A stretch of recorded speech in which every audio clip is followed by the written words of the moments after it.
নমস্কার, আমি রিমা। আপনারা শুনছেন জজবা 24 বাংলার বিশেষ অনুষ্ঠান চুপিসারে। মনে রচনা কথা হোক বা গোপন সমস্যা, কাউকে না বলতে পারা কথা হোক বা সুপ্ত বাসনা, সব কিছুর ঠিকানাই হলো চুপিসারে।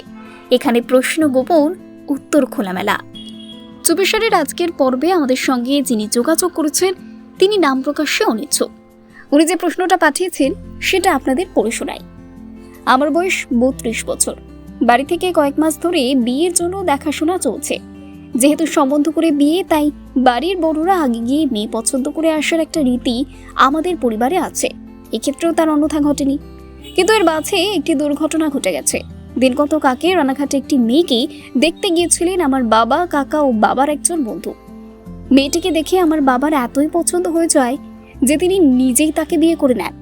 প্রসঙ্গত উল্লেখ্য, আমার মা বিগত 4 বছর আগে মারা গেছে।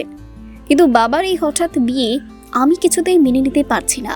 যেখানে যাচ্ছে আমাকে অপমানের শিকার হতে হচ্ছে নানা ধরনের কথাবার্তা। কি করলে আমি আবার সুস্থ জীবনে ফিরে যাব? বেশ, দেখুন, আপনার সঙ্গে যেটা হয়েছে সেটা অত্যন্ত দুর্ভাগ্যজনক। বৃদ্ধস্ব তরুণী ভার্যা ছাড়া একে আর কি বা বলবো। এরকম ঘটনা সচরাচর হয় বলে শোনা যায় না। আপনার বাবার যদি আপনার মা মারা যাওয়ার পর বিয়ে করার ইচ্ছেই হতো, তাহলে বাড়ির লোকেদের সামনে সে প্রস্তাব তুলে ধরতে পারতেন।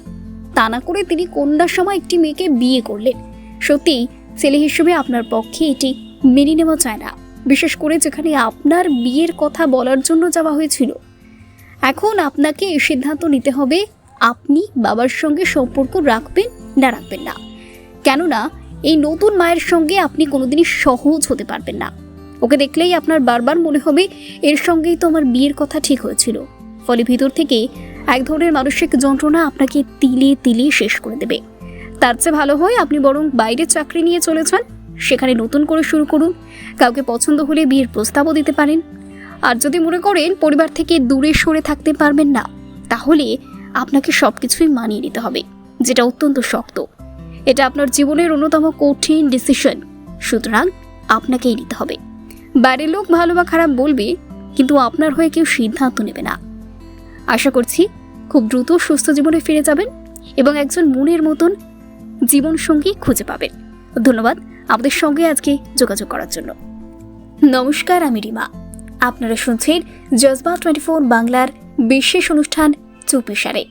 মনে রচনা কথা হোক বা গোপন সমস্যা, কাউকে না বলতে পারা কথা হোক বা সুপ্ত বাসনা, সব কিছুর ঠিকানাই হলো চুপিসারে।